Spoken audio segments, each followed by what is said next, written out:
start out this morning with just a little bit of gratitude.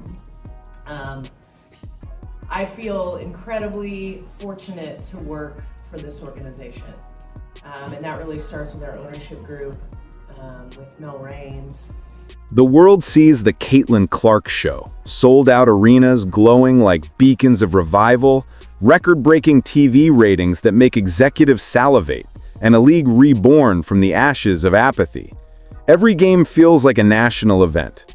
Cameras flash, crowds roar, and young girls line up wearing her number 22, their faces lit with the kind of hope sports rarely create anymore. To the outside world, it's a fairy tale. The rookie savior has arrived and women's basketball has never looked brighter. But inside Indiana, beneath the polished press releases and the perfectly scripted smiles, something darker is beginning to stir. The cheers are getting louder, but behind them, the tension hums like a live wire ready to snap. There are whispers of friction, quiet arguments behind closed doors, unspoken resentment simmering just below the surface. The Indiana Fever's miraculous rise isn't as perfect as it seems, and it all might have started with a single spark, a rival player 1,000 miles away whose name has somehow ignited a storm no one saw coming. Because beneath the spotlight, in a franchise built on pressure and perfection, one question looms over everything. How long can the show go on before the cracks finally split open for the world to see? From the very moment Caitlin Clark's name echoed through the NBA draft stage, the air in the room felt different. It wasn't just another first-round pick. It was a coronation. The camera zoomed in on her smile. The headlines were already written, and the message was clear. She wasn't joining the league to learn, she was arriving to save it. Most rookies enter the pros with time to stumble, to adjust, to find their rhythm. But Caitlin? She was expected to walk into the fire and turn it into gold from day one. The Indiana Fever, a franchise lost in years of mediocrity, pinned their entire rebirth on her shoulders. Every ticket sold, every marketing deal signed, every broadcast promo aired, all of it revolved around one name. She wasn't just a player, she was a brand before she'd ever played a professional minute. The league office saw her as their golden ticket, the face that could finally make women's basketball must-watch television. Sponsors viewed her as the bridge between niche fandom and mainstream America. Broadcasters, still nursing the wounds of declining ratings, saw her as their Hail Mary. Everyone wanted a piece of the Caitlin Clark phenomenon, and none of them were patient enough to wait for her to grow into it. Every game became more than a contest. It was an event.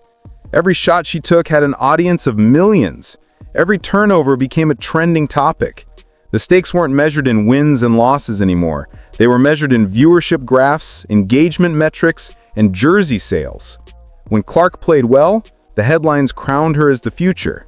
When she had an off night, the critics didn't just question her, they questioned the entire league's direction. That kind of scrutiny would break most veterans. For a rookie, it was suffocating. But pressure like that doesn't just live on the court. It spreads. It seeps into every corner of an organization, changing the way people talk, plan, and even look at each other. Inside Indiana, the Fever's offices became a tension chamber. Coaches whispered about overuse. Staff debated how to balance her minutes with the media's endless demands. Executives argued about branding versus basketball. Everyone wanted to protect her, but everyone also needed her. The weight of expectation wasn't just on Caitlin Clark's shoulders anymore, it was on the entire organization's back, bending it closer and closer to a breaking point. And as the noise grew louder, the lights brighter, one veteran voice in the building began to sense that something was about to give. Inside the Indiana Fever organization, the atmosphere was shifting. Slowly at first, like heat building in a sealed room. From the outside, everything looked perfect. Sellout crowds, glowing media coverage, a rookie sensation dominating headlines, but inside the walls of Gainbridge Fieldhouse, that success came with an invisible cost. Every win felt mandatory, every loss felt catastrophic. The team wasn't just playing basketball anymore, they were performing on a national stage where one misstep could unravel everything. And as the pressure mounted, small fractures began to spread through the organization's foundation. Lynn Dunn saw it coming long before anyone wanted to admit it. A seasoned architect of women's basketball, She'd been around long enough to recognize when hype was replacing structure. She'd seen transcendent talents before, players with the skill to change a franchise's destiny. But she'd also seen what happened when teams forgot that even stars need protection. In meeting after meeting, she watched the focus drift away from strategy and roster development toward marketing activations and brand partnerships. The conversation wasn't about defense or chemistry, it was about social media metrics and sponsorship deliverables.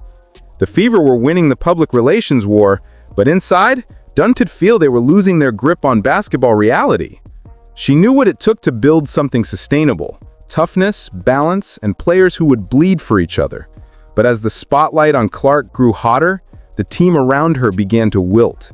The veterans were uneasy, unsure how to coexist with a rookie who was treated like a franchise messiah. Younger players, desperate for minutes, found themselves buried beneath the weight of Clark's global attention. Practices grew more intense, not out of competition, but out of frustration. Everyone felt the pressure, and no one wanted to be the one to crack. Caitlin Clark, meanwhile, bore it all in silence. Every time she stepped onto the court, the world expected greatness. Every time she sat on the bench, the cameras lingered.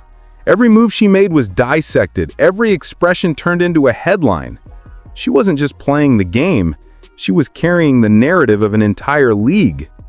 And Dunn, watching from the sidelines, could see what few others dared to say aloud. The team was unprepared to protect her, not just from the physical demands of the game, but from the emotional and psychological strain of being the face of everything. The front office brushed aside her concerns. They believed in managing optics, keeping things clean, professional, and friendly. Dunn believed in winning, even if it got messy. To her, image was something that followed success, not something that replaced it. The disconnect between her and the executives was growing wider with each passing week. And as the season intensified, that tension began to manifest on the court. In the bruises Clark collected, in the silent stares exchanged in post-game locker rooms, in the unspoken realization that something wasn't right. The Fever had built a brand around their rookie superstar, but Dunn feared they'd forgotten to build a team. The smiles in the press conferences were starting to look forced. The words, "we're fine," sounded more like wishful thinking. And then, as the physical toll on Clark began to escalate, Dunn's fears took on a new urgency. The warning signs weren't subtle anymore. They were right there on the hardwood. Because the hits Caitlin Clark was taking weren't just on the scoreboard. They were becoming personal. And soon, one of them would ignite a fire that no one in Indiana could control. The shift was gradual, almost imperceptible at first.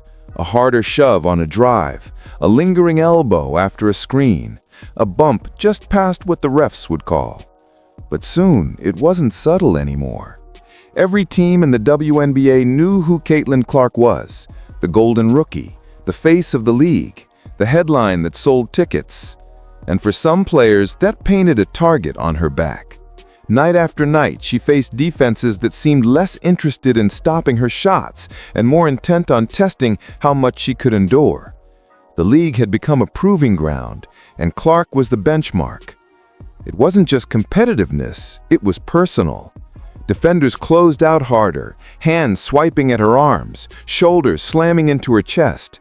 Opponents jawed at her after whistles, daring her to respond. Every drive to the basket carried risk. Every time she hit the floor, fans held their breath. And behind the bench, Lynn Dunn was taking notes. Every bruise, every ignored whistle, every game where Clark's talent was overshadowed by uncalled fouls. The narrative in the media was glowing. Caitlin Clark brings toughness to the league. Clark proves she can handle the physicality. But Dunn saw what the cameras didn't. Fatigue etched into Clark's posture, the hesitation before she attacked the rim, the quiet moments when she pressed an ice pack against her ribs long after reporters had left. The excitement around her was becoming a shield, one that hid how exposed she really was. Dunn had been in basketball long enough to know when physical play crossed into something else. This wasn't just hard-nosed competition. It was targeted, deliberate, and dangerous. Teams were making statements, and Clark was paying the price. She'd been cast as the league's hero, but in a sport where respect is earned through pain, heroes often have to bleed first. When Dunn began voicing her frustration in internal meetings, she was met with the same response: "It's part of the game." But to her, that answer was a cop-out. She'd seen too many promising players get broken, not just physically, but mentally, by organizations that mistook toughness for neglect. The Fever were supposed to be protecting the future of the league, not sacrificing her to it. Then came a stretch of games that made everything impossible to ignore. Clark was hammered on back-to-back possessions, knocked to the floor, no whistle. The crowd gasped, the commentators hesitated, and Dunn, sitting in the front row, didn't. She stood up, her expression tight, eyes burning with disbelief. She could feel the temperature inside her rising with every uncalled hit. To her, this wasn't basketball anymore. It was negligence dressed up as competition. After that game, she'd had enough. Dunn started to speak up, first subtly, then publicly. In interviews, her tone was controlled but unmistakable. The league had a problem, and they were pretending not to see it. She wasn't just calling out officials, she was calling out the culture. But while Dunn saw herself as defending her player, others saw something else. A GM starting a war the franchise couldn't afford. And somewhere in the middle of that growing storm, one player's name began surfacing. Someone who embodied everything Dunn believed Indiana was missing. 1,000 miles away in a different locker room, Sophie Cunningham was sending her own message. One hard foul, one fearless stare, one moment of defiance at a time. And soon, her name would become the spark that turned Indiana's quiet frustration into an all-out fire. Sophie Cunningham wasn't just another player, she was a statement. The kind of player who didn't flinch, didn't back down, and didn't care how many cameras were watching when things got physical. In a league that often celebrated finesse and flash, Sophie was raw grit, 6 feet of fire and fearlessness wrapped in unapologetic confidence. When her teammates took a hit, she hit back. When opponents tried to intimidate, she smiled and doubled down. She wasn't the biggest star or the most marketable name, but to every player who's ever needed someone to fight beside them, she was a legend in the making. For Lynn Dunn, Sophie Cunningham represented everything Indiana didn't have, and everything she believed they desperately needed. Watching from afar, Dunn saw in Sophie a mentality that had been missing from the Fever's DNA. Sophie didn't wait for referees to step in. She didn't wait for the league office to issue a statement. She handled things the old-school way, through presence, through toughness, through the unspoken understanding that respect in basketball isn't given, it's taken. Every time Clark got knocked to the floor and no one from the Fever reacted, Dunn felt that absence like a punch to the chest. The silence, the lack of response, the forced smiles in post-game pressers, it wasn't just disappointing, it was dangerous. Because in a league where physicality sets the tone, failing to respond wasn't humility, it was an invitation. Every unchallenged hit told opponents the same thing. Indiana wouldn't fight back. And once that perception takes hold, it spreads like wildfire. Meanwhile, Sophie Cunningham's play had become a living reminder of what protection looked like. Her screens were punishing, her body language fearless. When a teammate hit the floor, she was the first to pull them up. And the next possession, she'd make sure the message was delivered. She played like every foul meant something, like every confrontation was a chance to show her team's unity, and fans loved her for it.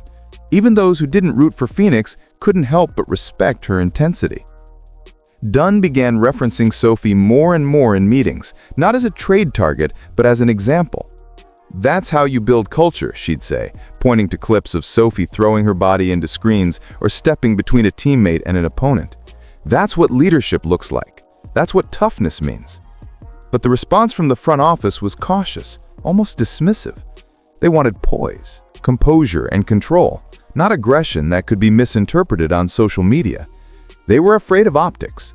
Dunn was afraid of weakness. The tension between those two philosophies was reaching a boiling point. To Dunn, this wasn't about one player or one season.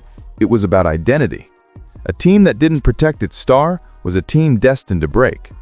She wasn't advocating for dirty play or retaliation, she was demanding accountability. "You can't build a legacy," she told one colleague, "if your players don't trust each other to stand up when it matters." And beneath all the boardroom disagreements and press conferences, something was shifting inside Dunn. Sophie Cunningham had lit a spark in her, a reminder of the game she grew up loving, when toughness was a badge of honor, not a liability. To Dunn, it wasn't just about finding players like Sophie. It was about transforming the Fever into a team that thought like her. Because at the end of the day, Dunn didn't want to manage the league's next superstar.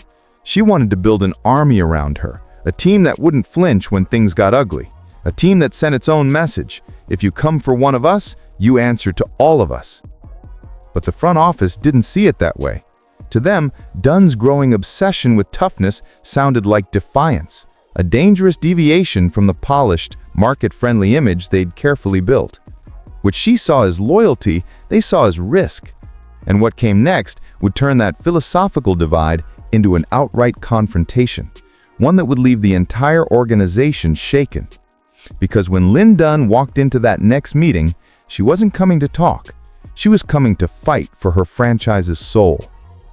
The meeting was supposed to be routine, just another strategy session between the Fever's basketball operations and the front office, the kind filled with spreadsheets, scouting reports, and marketing updates. But when Lynn Dunn walked into that room, she wasn't holding spreadsheets. She was holding ammunition. Tucked under her arm were game clips, foul breakdowns, and injury logs, cold, irrefutable proof of what she'd been warning about for months. To the executives, it was business as usual. To Dunn, it was Judgment Day. The tension was thick before she even spoke. Around the long conference table sat executives in suits, calm and measured, while Dunn, decades of experience etched in her expression, carried the quiet fury of someone who'd been ignored too long. She started carefully, methodically laying out her case. The footage showed Caitlin Clark taking hit after hit, knocked to the floor without as much as a whistle. The data tracked the imbalance in foul calls, the bruises that didn't show up on stat sheets. She pointed out patterns, opponents targeting Clark's drives, doubling her aggressively, testing how far they could go before officials intervened. Her tone was at first steady, professional, but the responses she got were anything but satisfactory. Phrases like, "We'll monitor it," and "the league is aware," floated across the table like smoke. One executive mentioned optics, that public criticism could backfire. Another worried about protecting relationships with the league office. Dunn felt her pulse rising. Relationships? Optics? Her star player was getting battered on national television, and they were talking about brand harmony. Then came the comment that broke her composure completely. "We can't afford to look combative right now." That was it. Her fist slammed down onto the polished wood with a crack that silenced the room. Coffee cups rattled, pens stopped moving. The calm veneer of corporate diplomacy shattered in an instant. "Combative?" she snapped, her voice low but shaking with anger. "Our player is getting knocked to the floor every night and you're worried about looking combative? What's your plan to protect her? Release another statement? Post another highlight reel?" She leaned forward, eyes blazing. "Because I've seen this movie before. You all want her to be a symbol, a brand. But she's a player, a human being, and she's being hung out to dry." The room went silent. No one dared to interrupt. Dunn's words came faster now, sharper. She pulled up video clips on the projector. Sophie Cunningham stepping up for a teammate after a hard foul, her entire team rallying around her. "That's what protection looks like," Dunn said, pointing to the screen. "That's what loyalty looks like. Why can't we be like that?" Her voice cracked with emotion as she continued. "Every time Caitlin hits the floor and nobody reacts, we send the league one message. Indiana is soft. Indiana won't fight back. And if that's who we are now, then we've already lost." The executives shifted uncomfortably, still clinging to their talking points about image and PR. One of them tried to interject, reminding Dunn of the importance of keeping the franchise family-friendly. She cut him off immediately. "Family-friendly? You think fans care about press statements when they're watching their star get hacked to pieces? They want to see a team that stands for something, not one that hides behind slogans. By now, the room felt like a powder keg. Dunn wasn't just venting frustration, she was drawing a line in the sand. She spoke of accountability, of identity, of the kind of toughness that couldn't be captured in a marketing deck. Her voice softened for a moment as she looked around the room. You all think she's untouchable because she sells jerseys, but that's exactly why they're going after her, because she's the one everyone wants to take down. And if we don't show we're willing to protect her, we're sending her out there alone. There was no agreement at the end of that meeting, no resolution, no shared handshake, just silence, heavy, suffocating silence. Dunn gathered her papers, her hands still trembling, and walked out without another word. Behind her, the executives exchanged uneasy glances. They knew something had changed, because that wasn't a strategy session anymore. That was a declaration of war. From that moment forward, the tension that had been simmering beneath the Indiana success became impossible to ignore. The polite smiles, the carefully worded interviews, the illusion of unity, it all started to crumble. And the organization, once united by the promise of Caitlin Clark's stardom, now found itself divided by something far deeper. What happened in that conference room wasn't just an argument over basketball philosophy. It was a collision of two worlds, one obsessed with protecting a brand, the other desperate to protect a player. And for the Indiana Fever, that explosion behind closed doors wasn't the end. It was the beginning of a storm that would test not just their culture, but their very identity. The fallout from that meeting didn't happen all at once. It unfolded slowly, like a crack running through glass. To the public, the Indiana Fever still looked united, smiling through press conferences and posting celebratory locker room clips on social media. But inside the organization, the divide had become unmistakable. The air between Lynn Dunn and the front office executives was no longer charged with tension. It was electric with opposition. What had started as a difference in philosophy was now an outright war. At the heart of it all lay one question that no one could agree on. What is Caitlin Clark's role supposed to be?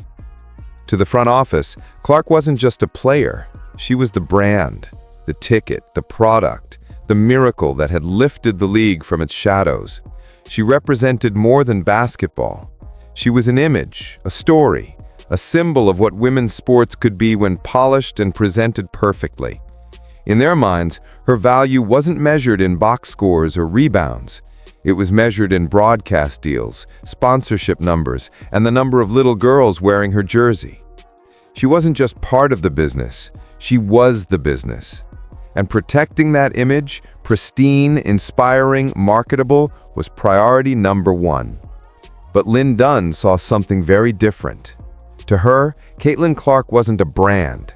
She was a ball player, a competitor, born to dominate, not to decorate. She didn't see dollar signs when she looked at her. She saw a franchise cornerstone, a generational talent whose career needed to be built on toughness, resilience, and respect. And in Dunn's eyes, that respect was earned through sweat, through bruises, through a team that had her back when things got ugly. It was a clash of two eras of basketball, between the purists and the marketers. Dunn came from a time when a player's worth was measured in heart, not hashtags. The executives came from a new world where optics and engagement were the metrics that mattered. And now those two worlds were colliding in the worst possible way. To the front office, Dunn's demands sounded reckless, outdated even. They feared that turning Indiana into a tough team would alienate sponsors who preferred smiles over scowls. They worried about how it would look if Fever players started developing a reputation for retaliation. "We can't afford to look like enforcers," one executive reportedly said in a follow-up meeting. "This isn't the NBA in the 90s, we're building something aspirational." But Dunn wasn't buying it. In her view, aspiration meant nothing if it came at the cost of respect. You can't sell empowerment, she argued, if your best player keeps getting knocked to the floor and no one does a damn thing about it. To her, Toughness wasn't an aesthetic choice, it was a necessity. The league didn't need another feel-good story, it needed a team willing to set the tone. And that was the divide, cleanly drawn and impossible to bridge. On one side, a business machine powered by image management, metrics, and brand identity. On the other, a basketball mind that believed the soul of the game was slipping away. Behind the scenes, this ideological rift began bleeding into every aspect of the Fever's operations. Roster discussions turned into power struggles. Dunn pushed for players with grit and edge, the kind who wouldn't hesitate to send a message on the court. The executives pushed back, preferring skilled, camera-friendly athletes who fit the modern mold. Even coaching directives became political. When Dunn urged the staff to set the tone early against physical teams, executives privately cautioned them to avoid anything that might seem confrontational. It wasn't just philosophical anymore, it was personal. Dunn saw the front office as out of touch, too soft, too concerned with press releases to understand what it takes to win. The executives saw Dunn as volatile, too traditional, too quick to create controversy that could jeopardize their carefully curated image. Every decision felt like a test of loyalty, not to the team, but to one side of the war. And stuck in the middle of it all was Caitlin Clark, the rookie superstar both sides were fighting to claim, but neither truly understood. To one camp, she was the face of the franchise. To the other, she was its future warrior. Yet to Clark herself, she was something simpler, a competitor trying to play the game she loved without drowning in the noise. As the divide deepened, so did the stakes. The Fever's locker room began to feel the tremors of leadership discord. Players picked up on the tension, subtle differences in tone, in how decisions were explained, in the body language between Dunn and the suits upstairs. The unity that had once fueled their rise was quietly dissolving. But the most dangerous part, neither side was entirely wrong. Dunn's vision had truth. The team did need toughness, protection, and culture. The executives' fears weren't unfounded either. One wrong move, one fight, one viral clip could undo everything they'd built in a single headline. It wasn't a battle of right and wrong. It was a battle of values, one that would define the Indiana Fever's identity for years to come. And as that battle raged behind the polished facade, the franchise that had once been united by hope was now quietly being torn apart by ideology. The question wasn't whether Caitlin Clark could handle the pressure. It was whether the organization behind her could survive its own reflection. The tension that had once whispered through the halls of the Indiana Fever facility was now a living, breathing presence, thick enough to feel, impossible to ignore. What started as a difference in philosophy had evolved into a full-blown cultural clash. Two entirely different visions of basketball, leadership, and identity were fighting for control of the same franchise, and the cracks were no longer hidden behind press conferences or PR smiles. Lynn Dunn represented the old guard, not outdated, but battle-tested. She came from an era when respect was earned in sweat, not sold through sponsorships. To her, the game wasn't just about talent, it was about loyalty, grit, and heart. You didn't let your star player take hit after hit without consequence. You didn't let opponents define the tone of the game. And above all, you didn't let branding override basketball. Dunn believed in building teams that bled together, not ones that posed together. The front office, on the other hand, saw the Fever as a platform as much as a team. They'd watched the Caitlin Clark phenomenon turn into a cultural movement. Ticket sales surging, TV ratings exploding, sponsors lining up for partnerships that once seemed impossible in women's basketball.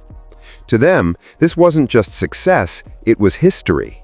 And they believed protecting that momentum meant controlling the message, the optics, and the tone. In their eyes, Dunn's old-school fire wasn't passion, it was volatility. Inside the organization, this culture war began to shape everything, from roster discussions to the way coaches address the media. Dunn pushed for defensive-minded players, women who could body up, protect Clark, and send a message that Indiana wouldn't be pushed around. The executives countered with a focus on fit, emphasizing skilled shooters and high-character athletes who projected professionalism and composure. On paper, both sides sounded reasonable, but behind the polite language, the subtext was clear. Dunn wanted warriors, the front office wanted ambassadors. Practices became tense. Coaches received mixed signals, one memo encouraging physical intensity, another urging discipline and restraint. Dunn wanted Clark to embrace the grind, to fight through the hits and command respect with her toughness. The ex worried that too much of that edge could tarnish her marketability. To them, Clark wasn't just the Fever's point guard. She was the league's face, its most bankable storyline. They needed her clean, composed, and uncontroversial. But from the front office's perspective, Dunn's defiance was becoming a liability. They saw her public comments as antagonistic, too sharp, too emotional, too willing to challenge the system in a league trying to maintain unity. The higher-ups didn't want headlines about conflict. They wanted stories about growth and inspiration. They wanted to show that women's basketball had evolved, that it could thrive in the spotlight without the chaos and confrontation that plagued other leagues. Dunn, however, wasn't interested in optics. She was watching a generational player endure punishment night after night while the organization smiled for the cameras. To her, it was hypocrisy disguised as progress. "You can't preach empowerment," she once said bluntly, "and then tell your players to stay quiet when they're getting hit." Behind closed doors, that quote spread like wildfire. Some admired her courage, others called it insubordination. Either way, it confirmed what everyone already knew. The Fever weren't just split on philosophy, they were split on identity. You could feel it even in the locker room. Some players gravitated toward Dunn's energy, drawn to her authenticity and raw emotion. Others, wary of rocking the boat, aligned quietly with the front office's polished professionalism. The divide wasn't loud or dramatic, it was subtle, like a cold draft in an otherwise warm room. But it was there, growing stronger with each passing week. And through it all, Caitlin Clark was caught in the middle. She could sense it, the competing forces pulling her in opposite directions. One wanted her to be the warrior who transformed the game through toughness. The other wanted her to be the icon who elevated it through grace. And while both sides claimed to have her best interests at heart, the weight of their expectations was beginning to feel like another form of pressure entirely. The Fever were no longer just a team, they were a metaphor, a reflection of a larger struggle playing out across sports. The collision between authenticity and image, between raw competition and polished presentation. It wasn't just about basketball anymore. It was about what women's sports were becoming, and what they might lose in the process. Lynn Dunn stood on one side of that line, refusing to move. The front office stood on the other, equally convinced they were right. And in between them stood Caitlin Clark, the lightning rod, the symbol, the player everyone needed but no one truly understood. Because in the end, this wasn't just a cultural clash inside one team. It was a mirror held up to an entire league, and it was showing everyone just how fragile success can be when built on opposing truths. By mid-season, the Indiana Fever weren't just battling opponents, they were battling themselves. The pressure that had once felt external, coming from fans and the media, now lived inside the franchise. Every practice, every meeting, every post-game interaction carried a faint but unmistakable tension. The organization was fighting a war on two fronts, one on the court and one within its own walls. On the court, Caitlin Clark was in the fight of her life. Every game felt like a test, not of talent, but of endurance. Opponents weren't just defending her, they were hunting her. The double teams came earlier, the contact came harder, and the whistles seemed to come later, if at all. She'd take a hit, pop up, and play through it, her jaw set in that familiar expression of quiet defiance. But behind the competitive fire, there were cracks showing, small hesitations, the fatigue that no stat line could capture. The rookie wall wasn't just physical, it was emotional. Clark was learning that fame doesn't protect you from the grind, it amplifies it. Every performance became a referendum on her worth. Every bad game, a headline. Every moment of frustration, a meme. She was carrying not just a team, but a league, a narrative, and an image all at once. And no matter how composed she looked, that kind of burden leaves marks. Meanwhile, off the court, the other war, the quieter, more corrosive one, was raging in conference rooms and hallways. Lynn Dunn and the front office were no longer merely disagreeing, they were maneuvering. Dunn pushed for roster changes, players who could bring grit, who could protect Clark and set a tone of toughness. The executives stalled, citing timing and public perception. Her emails were unanswered. Her calls to prioritize defensive-minded players were met with polite deferrals. She could see what was happening. The front office wasn't just managing a team, they were managing her. Every move, every comment she made was being dissected for tone, for brand risk.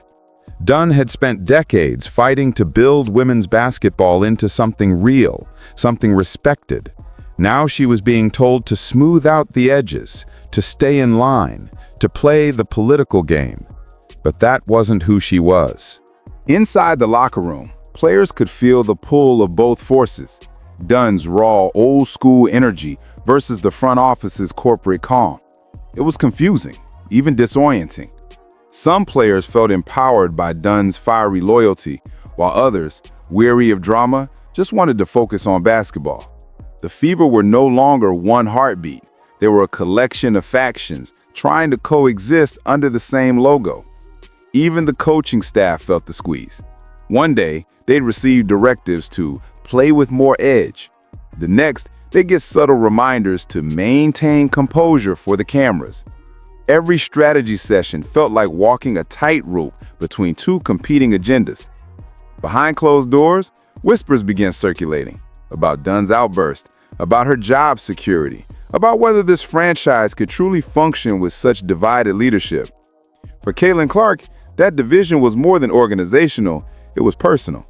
She could feel it in the way her season was being shaped. Dunn's camp wanted to harden her, to forge her into a leader who could stand up to the league's physicality and command respect through force of will. The front office wanted to preserve her, to protect her image, manage her minutes, keep her clean from controversy. It was as if two different versions of her were being built simultaneously, the competitor and the commodity. And in the process, something vital was being lost: unity. The Fever had once rallied around the idea of rebirth, of becoming the team that brought women's basketball into a new era. But now, that mission felt fragmented. They were chasing relevance and respect in equal measure, and the two weren't aligning. Dunn, for her part, had stopped trying to play nice. Her private conversations had grown sharper, her patience shorter. She saw the warning signs everywhere, the same corporate patterns that had doomed other franchises. They think they're protecting her, she confided to an assistant one night, but what they're really doing is isolating her. The front office, meanwhile, viewed Dunn as combustible, an old guard figure unwilling to evolve with the times. In their eyes, she was too blunt, too emotional, too quick to create waves in a league that had worked so hard to find stability. They admired her basketball instincts, but feared her defiance. They wanted a modern face for a modern team, not a rebel waging a crusade against the system from within. And caught in the middle of it all was the one person who hadn't asked for any of this: Caitlin Clark. She was the reason for the hype, the hope, and the hysteria. Yet, she was also the one paying the heaviest price. As she walked through locker rooms and tunnels filled with flashing cameras, she carried the weight of a team divided, a league reborn, and a legacy still being written. Every bruise she took on the court was mirrored by a fracture behind the scenes. Every headline celebrating her greatness was shadowed by private arguments about how to manage her. She was the star everyone wanted to shine, but no one could agree on how to keep her from burning out. The Fever were winning the battle for attention, but losing the war for identity. And as both fronts intensified, the physical warfare on the court and the ideological one behind it, one truth became impossible to ignore. You can build a brand on a superstar, but you can't build a dynasty on division. And if something didn't change soon, the Indiana Fever were about to learn that lesson the hard way. The story of Caitlin Clark and the Indiana Fever was never just about basketball. It was about power, perception, and the price of potential. What began as a fairy tale, the golden rookie resurrecting a fallen franchise, had evolved into something far more complex. The Fever weren't just chasing victories anymore. They were wrestling with identity. And in that struggle, they revealed something deeper about modern sports itself. That success built on image alone will always fracture under the weight of reality. Caitlin Clark had become more than a player. She was a brand, a symbol, a movement. But beneath the glow of that spotlight, she was also human, a competitor with bruises, doubts, and the impossible burden of being everything to everyone. Fans saw her as the future. The media saw her as a savior. The league saw her as a product. And the Fever? They saw her as both their greatest blessing and their greatest responsibility. But as Lynn Dunn had warned from the very beginning, when the team starts protecting an image more than it protects its players, something fundamental breaks. You stop playing to win, you start playing not to lose. And that mindset, no matter how polished or profitable, corrodes from the inside out. The battle between Dunn and the front office was never really about aggression versus grace. It was about truth versus illusion. Dunn wanted to build a team that earned its respect through grit, through loyalty, through unity. The executives wanted to maintain a story, one where the Fever's rise was clean, controlled, and perfectly marketable. Both sides loved the game, but they loved different versions of it. And caught between those visions was Caitlin Clark, the perfect player for an imperfect system. She was proof of what women's basketball could become, but also a reminder of how fragile that rise could be. Every time she got knocked to the floor and stood back up, it wasn't just a show of toughness. It was a metaphor for her team, for her league, for every woman who's ever been told to smile through the pain because the world was watching. By the end of the season, the cracks were undeniable. Dunn's influence was fading, the front office's grip tightening. The Fever's public face remained polished, but the private fractures ran deep. The league continued to celebrate Clark's heroics, and fans kept showing up in record numbers, but behind the applause, the questions lingered. How long could this balance last? How long before the pressure, the politics, the expectations broke something that couldn't be repaired? Lynn Dunn, whether she stayed or not, had already planted her flag in the ground. She'd made her point that protecting a star isn't about keeping her image spotless. It's about making sure she never has to stand alone. And even if her voice was drowned out by the machinery of modern sports, the truth of her words hung in the air long after the conference rooms emptied. Because this wasn't just an Indiana Fever problem. It was a snapshot of where the entire sports world is headed, where branding and authenticity are locked in an endless tug-of-war, where athletes are both heroes and hashtags, where winning isn't enough unless it looks good on camera. For Caitlin Clark, the journey is far from over. Her story is still being written, one jump shot, one headline, one bruise at a time. But one thing is certain, she's already changed the game, just not in the way anyone expected. The Fever may have brought her in to save them, but now it's starting to look like she'll have to save them from themselves. Because in the end, legacy isn't built in photo ops or marketing campaigns. It's built in the moments no one sees, the ones in locker rooms after losses, intense meetings behind closed doors, in the choices leaders make when the cameras are off. And as the lights fade and the noise quiets, one truth remains crystal clear. Caitlin Clark isn't just the future of women's basketball. She's the mirror reflecting what the sport and everyone around it must decide to become.